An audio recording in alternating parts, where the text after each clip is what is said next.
Hello everyone, competitive world में आप सभी का स्वागत है। आते हैं प्रकाश के तीसरे वीडियो के साथ। जैसा कि हमने पहले दो वीडियो में केवल प्रकाश का परावर्तन देखा है, प्रकाश के विभिन्न गुण, प्रकाश का light of speed of light देखा है और उसके एक गुण परावर्तन देखा है। परावर्तन में गोलीय दर्पण में परावर्तन और समतल दर्पण में परावर्तन। समतल दर्पण में तो प्लेन मिरर है, उसमें परावर्तन, और गोलीय दर्पण में दो तरह के दर्पण, उत्तल दर्पण एवं अवतल दर्पण से परावर्तन देखा, उसका नियम देखा है। अब आते हैं प्रकाश के दूसरी घटना, एक दूसरा गुण अपवर्तन पे।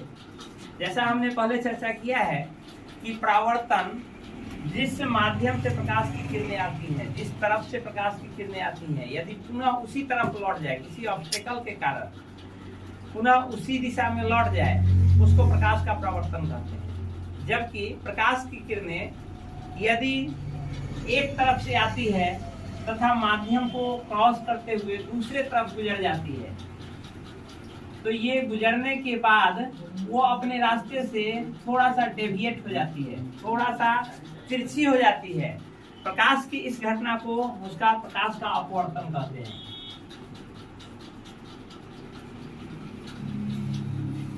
प्रकाश की इस घटना को प्रकाश का अपवर्तन कहते हैं। इसका मुख्य कारण माध्यम का अलग होना होता है। यदि माध्यम चेंज हो रहा हो तो हम जानते हैं कि प्रकाश की किरण की ये उसकी प्रवृत्ति है, ये उसका गुण है कि माध्यम चेंज होने पर प्रकाश की चाल भिन्न भिन्न हो जाती है।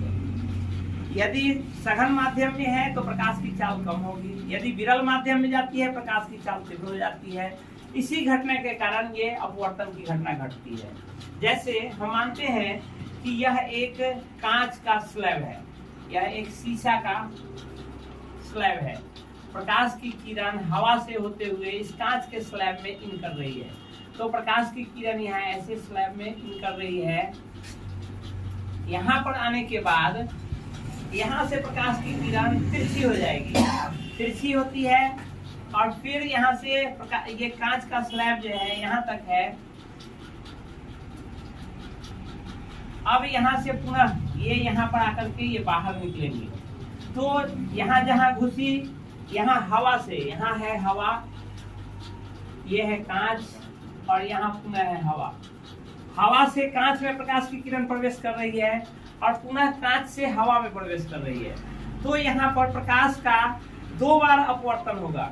चूंकि यहाँ माध्यम दो बार परिवर्तित हो रहा है, एक बार हवा से कांच में जा रहा है और पुनः कांच से हवा में जा रहा है, तो यह माध्यम जो हुआ, यह हवा का माध्यम जो है, ये आपका रेयर माध्यम, रेयर मीडियम है, यानी इसका घनत्व तो कम होगा। जबकि ये जो हमारा कांच है, कांच का घनत्व तो हवा के मुकाबले अधिक होता है। इसमें जैसे ही प्रकाश की किरण घुसेगी तो यहाँ प्रकाश का अपवर्तन होगा। अपवर्तन में दो चीज ध्यान देना होता है कि अपवर्तन में प्रकाश की किरण का कुछ गुण है कि प्रकाश की किरण किधर झुकती है, किधर मुड़ती है। तो इसमें आपको ध्यान देना है सबसे पहले कि प्रकाश की किरण जिस माध्यम से जिस माध्यम में प्रवेश कर रही है, प्रवेश करने वाले बिंदु पे एक अभिलंब खींचते हैं। अभिलंब का मतलब होता है ये इस सतह पे, जहाँ पे आपका प्रकाश की किरण जिस सतह पर इन कर रही है, उस सतह पे अभिलंब खींचते हैं। यह अभिलंब 90 डिग्री यानी इस सतह के साथ 90 डिग्री का कोण बनाने वाले रेखा को हम अभिलंब कहते हैं। ये आपका अभिलंब है। अभिलंब जैसे ही प्रकाश की किरण इसमें इन की इस माध्यम में, इस सतह पर एक अभिलंब हम खींच दिए। अब हम देखते हैं कि प्रकाश की किरण यदि सीधी रेखा में गमन करे, यदि 90 डिग्री से इस पर ये करे तो वो अपवर्तित नहीं होती है। यदि किसी एंगल से इस माध्यम के, दोनों माध्यम को अलग करने वाले जगह पे एक एंगल से इसमें प्रवेश करे, यानी तिरछी रेखा, यदि प्रकाश की एक तिरछी रेखा इसमें इन करे तो यह तिरछी रेखा अपने सीध में ऐसे बढ़ जानी चाहिए थी, लेकिन ये ऐसे नहीं बढ़ के ये ऐसे नहीं बढ़ के अपने रास्ते पर जहाँ ये अभिलंब है, ये हमने अभिलंब खींचा है, दोनों माध्यम पर ये 90 डिग्री एंगल बनाते हुए हमने अभिलंब खींचा है। अभिलंब की तरफ, अभिलंब की ओर मुड़ जाएगी, थोड़ा सा डेविएट होकर के अभिलंब की तरफ मुड़ जाएगी। इसका गुण होता है, अपवर्तन का नियम होता है कि यदि प्रकाश की किरण विरल माध्यम से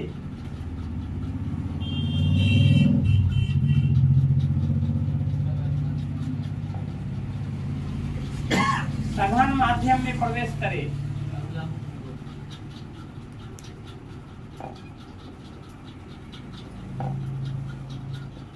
तो प्रकाश की किरण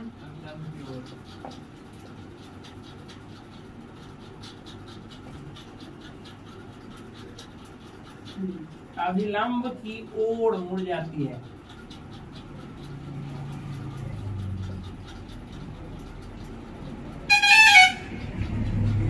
यहाँ देखिए, ये ऐसे अपने सीधे पथ पर जाती तो ऐसे निकल जाती, लेकिन अपने सीधे पथ पर न जाकर वो ये अभिलंब, इसका अभिलंब ये है तो अभिलंब की तरफ झुक गई है। ठीक इसका उल्टा, यदि ये यहाँ पे आई, प्रकाश की किरण का एक्चुअल पथ यहाँ हुआ, अब पुनः यहाँ से कांच से पुनः ये प्रकाश हवा में जा रही है, तो कांच से हवा में जाने के क्रम में ये यदि अपने सीधे में निकलती तो ऐसे निकल जाती, लेकिन फिर यहाँ इसका दूसरा काम करता है, विरल माध्यम अब हो गया सघन माध्यम से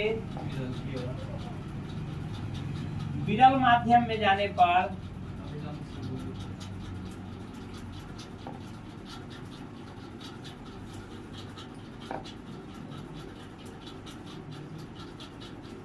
अभिलंब से दूर मुड़ जाती है। अर्थात यहाँ पर आया, यदि अब यहाँ से निकल रहा है तो यह पुनः अपने रास्ते पर जाती तो सीधे जाती, लेकिन अब यह पुनः कहाँ जाएगी, अब ये पुनः अभिलंब से दूर, यानी अभिलंब तो यहाँ है, यह अभिलंब से दूर यानी ऐसे ये अपवर्तित होकर इसमें निकल जाएंगे। अर्थात प्रकाश की किरण जैसे इन कर रही थी और यहाँ फाइनली इस माध्यम से गुजरने के बाद जहाँ निकल रही है, ये इसके समानांतर निकलती है, समानांतर निकलकर बाहर निकल जाती है।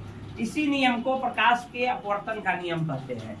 अर्थात जैसे ही माध्यम चेंज होगा, प्रकाश की किरण दूसरी तरफ, क्योंकि दूसरी तरफ तो कोई ऑब्स्टेकल नहीं है, प्रकाश की किरणों को रोकने वाला है नहीं, यदि दूसरी तरफ से ऑब्स्टेकल उत्पन्न कर देते तो प्रकाश की किरण यहाँ आकर के पुनः परावर्तित हो जाती, लेकिन ऑब्स्टेकल न होने के कारण कांच है, कांच एक ट्रांसपेरेंट पदार्थ है और उससे होकर के वो प्रकाश की किरण क्या होती है, दूसरी तरफ निकल जाती है। दूसरी तरफ निकलने के क्रम में अपने पाथ से डेविएट हो जाती है।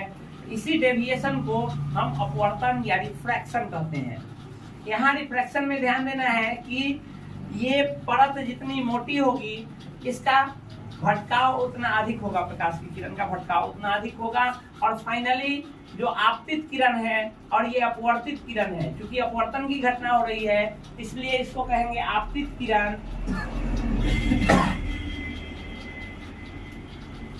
और इसको कहेंगे अपवर्तित किरण।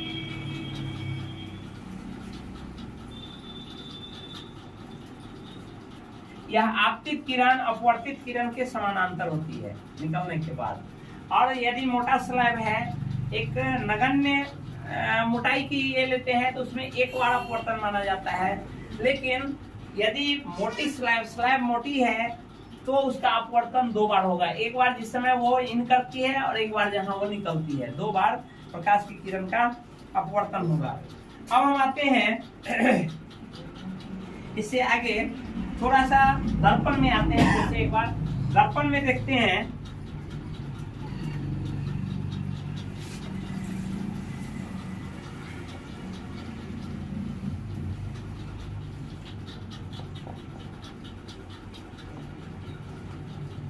हम देखते हैं दर्पण में एक सूत्र होता है, जिस सूत्र की सहायता से दर्पण जिस समय हम पढ़ा रहे थे उसमें आवर्धन यानी किसी भी प्रतिबिंब को कोई कितना बड़ा बनाएगा उसका एक लिमिटेशन होता है।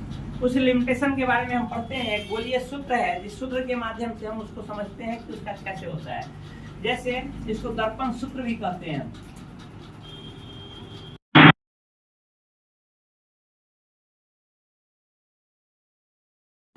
इसको दर्पण सूत्र भी कहते हैं। दर्पण सूत्र में 1/f is equal to 1/v plus 1/u होता है, जहां f बराबर क्या है, फोकस। जो भी दर्पण है, जिस दर्पण की हम बात कर रहे हैं उसकी फोकस दूरी f होगा।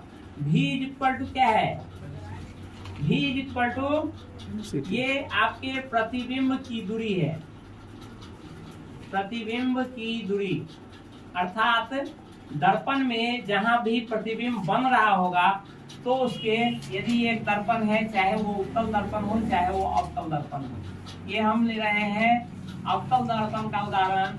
इसमें जहां भी प्रतिबिंब बन रहा होगा, यदि हम C पर सेंटर ऑफ कर्वेचर पर वस्तु रखते हैं तो हम जानते हैं कि सेंटर ऑफ कर्वेचर पर वस्तु का प्रतिबिंब सेंटर ऑफ कर्वेचर पर ही बनता है, ठीक नीचे बनता है, उल्टा बनता है, यहाँ पर प्रतिबिंब बनता है।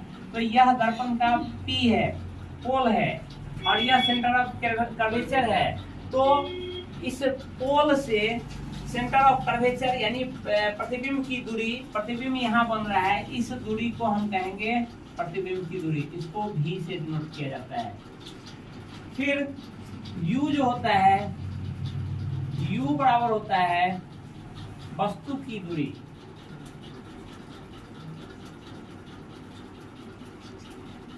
वस्तु की दूरी। वस्तु की दूरी में जैसे ये आपका सामने वस्तु रखा हुआ है, तो पोल से लेके और हमारे इस पर वस्तु कितना दूर है, उस दूरी को हम वस्तु की दूरी कहते हैं। अब इसमें एक चीज और ख्याल रखना जरूरी है, उत्तल दर्पण और अवतल दर्पण में दोनों थोड़ा थोड़ा अलग होता है। अलग क्या होता है, जैसे ये आपका उदाहरण है अवतल दर्पण का, अवतल दर्पण का। अवतल दर्पण में देखते हैं कि यह फोकस दूरी, यह V जो है प्रतिबिंब की दूरी, और यह U जो है वस्तु की दूरी, इसमें केवल हमको चिन्ह अलग से ऐड करने की जरूरत होती है।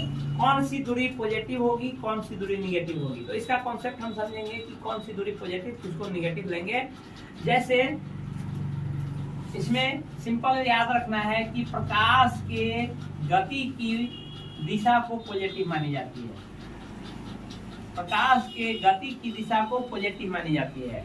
अर्थात वस्तु आपका यहाँ पे है, हम जानते हैं कि वस्तु पर कोई प्रति प्रकाश यानी सूर्य से आती प्रकाश या कोई आर्टिफिशियल लाइट जो इस वस्तु पर पड़ रही है, वही लाइट इस मिरर पर पड़ करके और वहां से परावर्तित होकर के हमको दिखाई देना, तभी प्रतिबिंब का निर्माण होता है।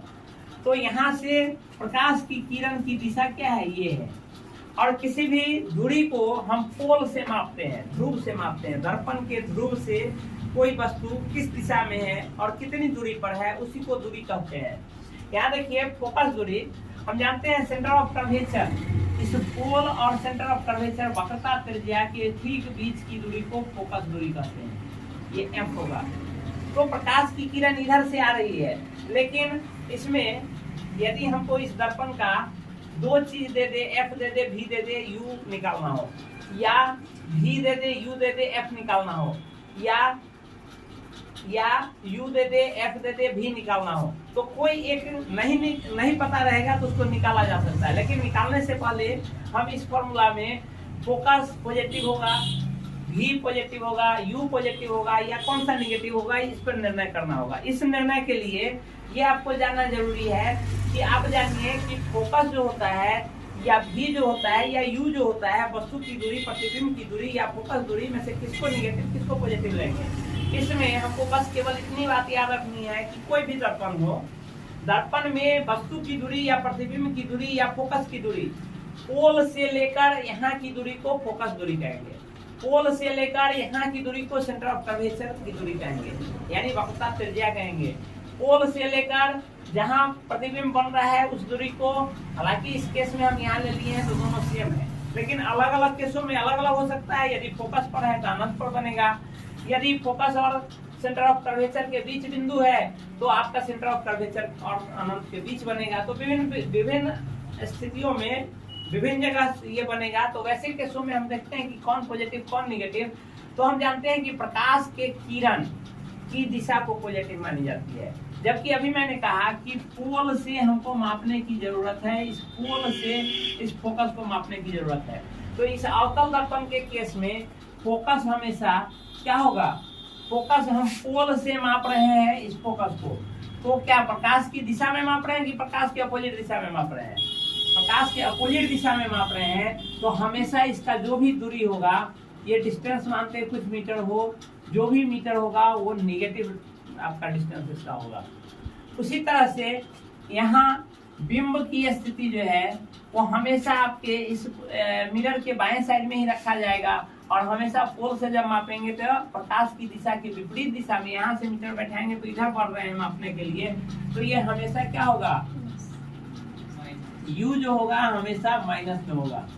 अब भी देखते हैं, भी हमारा ये तब तक माइनस होगा अवतल दर्पण के केस में, तब तक माइनस होगा जब तक आपका बिंब फोकस के अंदर नहीं आ जाए। फोकस तक जब तक आप देखे थे कि अवतल दर्पण में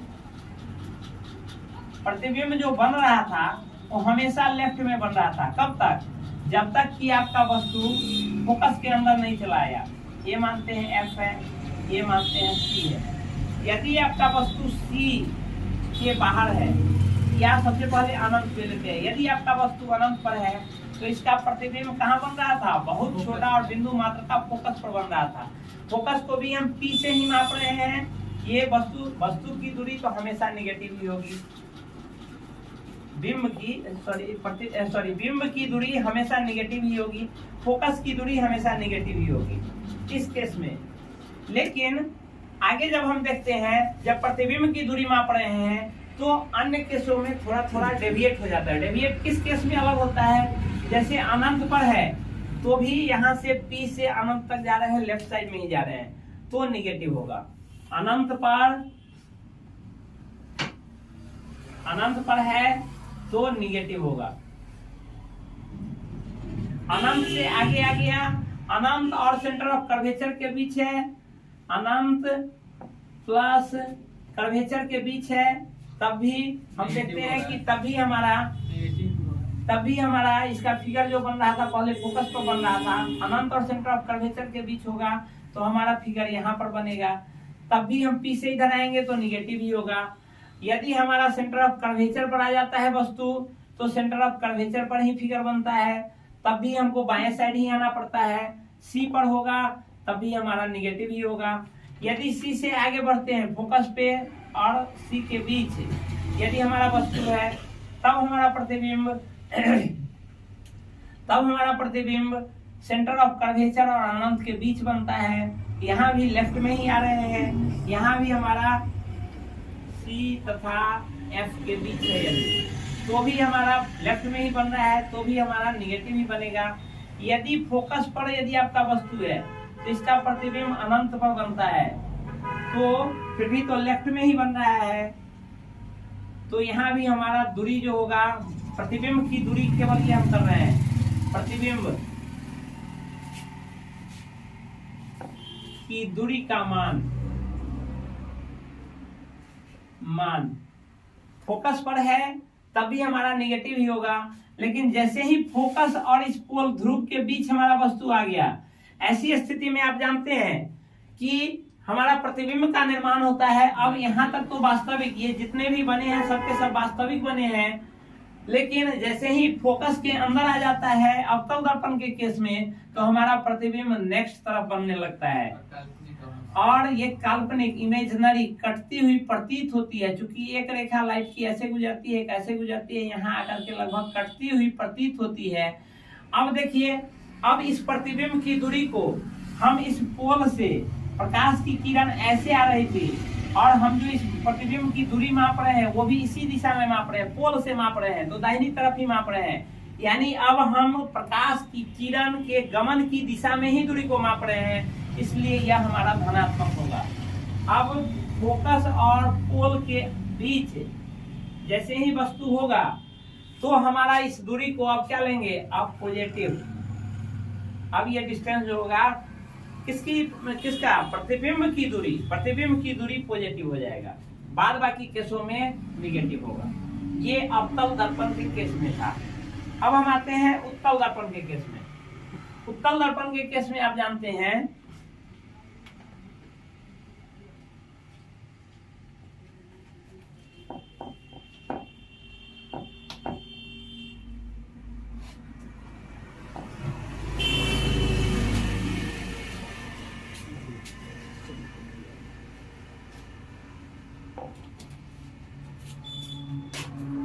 बिंब की दूरी।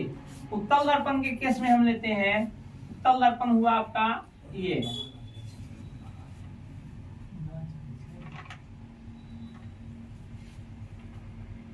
उत्तल दर्पण के केस में हम देखते हैं कि हमारा प्रतिबिंब का निर्माण हमेशा दूसरे साइड में होता है। जब भी होता है, यदि यहाँ हमारा बिंब है तो प्रतिबिंब का निर्माण हमेशा दूसरी तरफ होता है। तो यहाँ प्रकाश की किरण की दिशा ये है और प्रतिबिंब का निर्माण दूसरी तरफ, मिरर के दूसरी तरफ हो रहा है, अर्थात इसका पोल यहाँ पर है और पोल से हम ये प्रतिबिंब की दूरी माप रहे हैं। इसमें भी इसका जो होगा, बिंब की स्थिति जो होगी वो किरण के उल्टा पी से इधर आ रहे हैं तो बिंब हमेशा निगेटिव होगा, लेकिन प्रतिबिंब का निर्माण जो होगा। अच्छा, दूसरी बात, इसका फोकस जो होगा, फोकस किधर होगा, इसका फोकस इस साइड होगा, क्योंकि ये गोला इधर मुड़ा हुआ है। तो गोला इधर मुड़ा हुआ है तो इसका सेंटर ऑफ कर्वेचर भी इधर होगा, सी भी इधर होगा और एफ भी इधर होगा, ये इधर है। इसमें बिंब की स्थिति सबसे पहले हम देखते हैं तो बिंब हमेशा लेफ्ट साइड में, चूंकि जिस तरफ इसका कलाई किया हुआ है उसके उल्टी तरफ, जिधर कलाई नहीं किया हुआ है, बिंब तो उधर ही रहेगा, वस्तु तो उधर ही रहेगा। तो वस्तु की दूरी, अब ये आते हैं हम उत्तल दर्पण के केस में।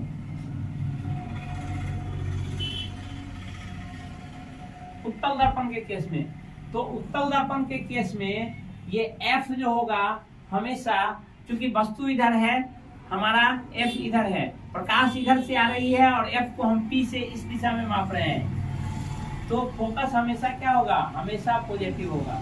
फोकस को जब भी लिखेंगे, क्वेश्चन आपका सिंपल दे देगा उत्तल दर्पण है जिसकी फोकस दूरी इतनी है, तो जब हम गोलीय सूत्र लगाएंगे, ये गोलीय सूत्र लगाएंगे और इसको निकालने बैठेंगे तो एफ को हम सीधा पॉजिटिव लेंगे। हमारा बिंब की स्थिति कहेगा, यानी यू जो होगा, यू हमेशा लेफ्ट साइड में, यानी पी से इस रे ऑफ लाइट जो है उसकी उल्टे डायरेक्शन में काउंट करेंगे तो ये हमेशा निगेटिव होगा।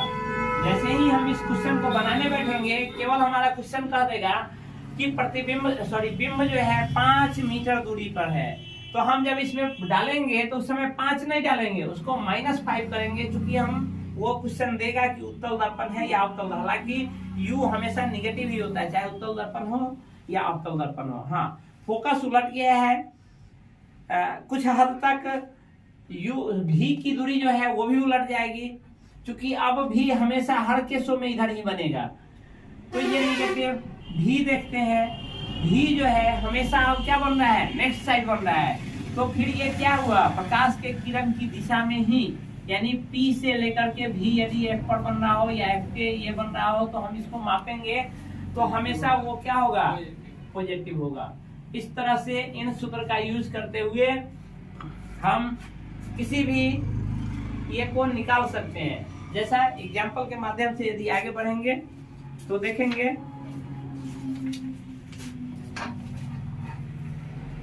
हमको लगता है नेक्स्ट वीडियो में इसका एग्जाम्पल लेकर के आएंगे, एग्जाम्पल के साथ आगे बढ़ेंगे और इन सूत्रों को देखेंगे कि ये सूत्र हमारा कैसे काम करता है। हालांकि इसका सारा ये, जब तक आपको इसका ये थ्योरी नहीं याद रहेगा, जब तक थ्योरी समझ में नहीं आएगा, इसको रटने की जरूरत नहीं है।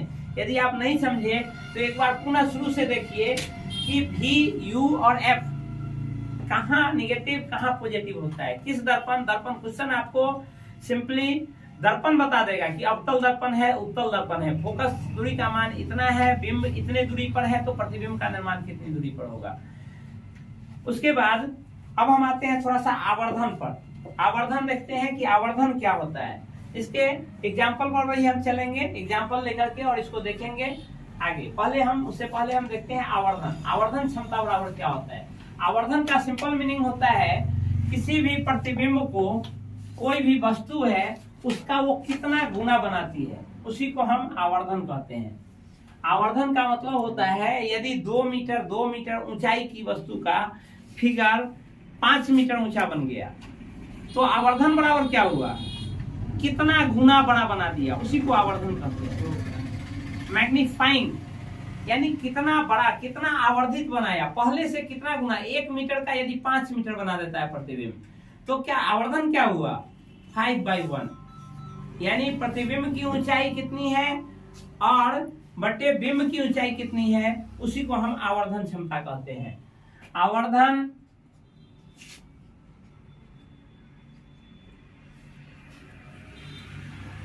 क्षमता, इसको हम m से डिनोट करते हैं, इसको हम m से डिनोट करते हैं।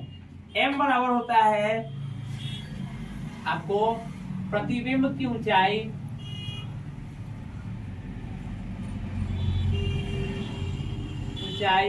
और बटे बिंब की ऊंचाई, बिंब की ऊंचाई। इसको एक दूसरे फॉर्मूला से भी हम देखते हैं। एक और फॉर्मूला होता है इसका, यानी v और by u। v by u, जहां v क्या है, जहां v क्या है, प्रतिबिंब की दूरी। किससे दूरी, पोल से, ध्रुव से प्रतिबिंब कितनी दूरी पर बन रहा है। और u क्या है, वस्तु की दूरी, जहां वस्तु रखा है पोल से वस्तु कितनी दूरी पर रखा है। आवर्धन को निकालने के लिए इन 2 फार्मूला का यूज कर सकते हैं। इन 2 फार्मूला का यूज करते हुए बहुत सारा चीज ज्ञात किया जा सकता है।